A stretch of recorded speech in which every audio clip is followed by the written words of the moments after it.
নমস্কাৰ ছাৰ বাইদেউসকল। অসম চৰকাৰে শেহতীয়াকৈ এটা কঠোৰ সিদ্ধান্ত গ্ৰহণ কৰিছে, যাৰ ফলত ৰাজ্যৰ বহু চৰকাৰী কৰ্মচাৰীৰ চাকৰি কৰ্তন হ'ব। গতিকে ছাৰ বাইদেউসকল, বলক এটা ভিডিঅ' ক্লিপৰ জৰিয়তে আমি আজিৰ এই গুৰুত্বপূৰ্ণ খবৰটো জানি লওঁ। তাৰ আগতে আপোনালোকক এটা অনুগ্ৰহ কৰি লগৰ বন্ধুবৰ্গক এই ভিডিঅ'টো শ্বেয়াৰ কৰি আজিৰ এই গুৰুত্বপূৰ্ণ খবৰটো জনাই দিব। আৰু নতুনকৈ অহা ছাৰ বাইদেউসকলে অনুগ্ৰহ কৰি আমাৰ এই চেনেলটো ছাবস্ক্ৰাইব কৰি ল'ব।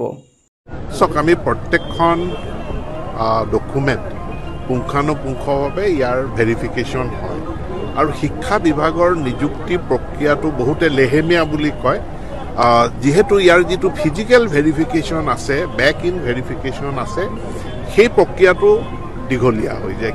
কেতিয়াবা আমি কোনো এখন সন্দেহজনক চাৰ্টিফিকেট ভেৰিফিকেশ্যনৰ কাৰণে চাৰ্টিফিকেটখন দিয়া বিশ্ববিদ্যালয়খনৰ লগত যোগাযোগ কৰিব লাগে, অনুষ্ঠানটোৰ লগত যোগাযোগ কৰিব লাগে, তেওঁলোকৰ পৰা উত্তৰটো সময়মতে আহি নাপায়, ইয়াৰ কাৰণে দেৰি হয়। কিন্তু ইয়াৰ আমি খুব কঠোৰতম ভেৰিফিকেশ্যন আমি কৰিম, গতিকে ভুৱা চাৰ্টিফিকেট চিনাক্ত হৈয়ে যাব। আপুনি এটা প্ৰসংগ উত্থাপন কৰিছিলে যে ইয়াৰ পূৰ্বে বিজ্ঞান শিক্ষকে অংক পঢ়াইছিল আৰু এতিয়া অংকৰ কাৰণে ডেডিকেটেড শিক্ষক থাকিব। হয়, প্ৰথমবাৰৰ কাৰণে অসমৰ বিদ্যালয় শিক্ষাৰ ইতিহাসত মেথছ টিচাৰৰ পোষ্ট সৃষ্টি কৰা হৈছে। আগতে মেথছটো ছায়েন্সৰ ভিতৰৰে এটা অংশ বুলি ধৰা হৈছিল। গতিকে আমাৰ গ্ৰেজুৱেট টিচাৰ ছায়েন্স আছিল। কেতিয়াবা সেই গ্ৰেজুৱেট টিচাৰ ছায়েন্সজন জুলজিৰ তেওঁ শিক্ষাৰ্থী, জুলজি পাছ কৰি আহিছে, তেওঁকে আমি মেথছ শিকাবলৈ দায়িত্ব দিওঁ, কিন্তু তেওঁ মেথছ শিকোৱাত সিমানখিনি পাৰ্গত তেওঁ হয়তো নহয়।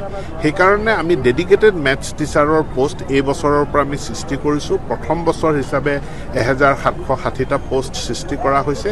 পৰৱৰ্তী পৰ্যায়ত ই বৃদ্ধি পাব আৰু প্ৰত্যেকখন মাধ্যমিক বিদ্যালয়ত যাতে একোগৰাকীকৈ গণিতৰ শিক্ষক আছুতীয়াকৈ থাকে তাৰ আমি ব্যৱস্থা কৰিছোঁ। গতিকে ছাৰ বাইদেউসকল, এয়া নিশ্চয় অসম চৰকাৰৰ এটা কঠোৰ সিদ্ধান্ত, কিয়নো ৰাজ্যৰ যিসকল শিক্ষক কৰ্মচাৰীয়ে বহিৰাজ্যৰ পৰা UGC ৰিকগনাইজ নথকা ইউনিভাৰ্চিটিৰ পৰা BEd ডিগ্ৰী লৈ অসমত শিক্ষকতা কৰি আছে, তেনে শিক্ষক কৰ্মচাৰীৰ চাকৰি কৰ্তন হ'ব।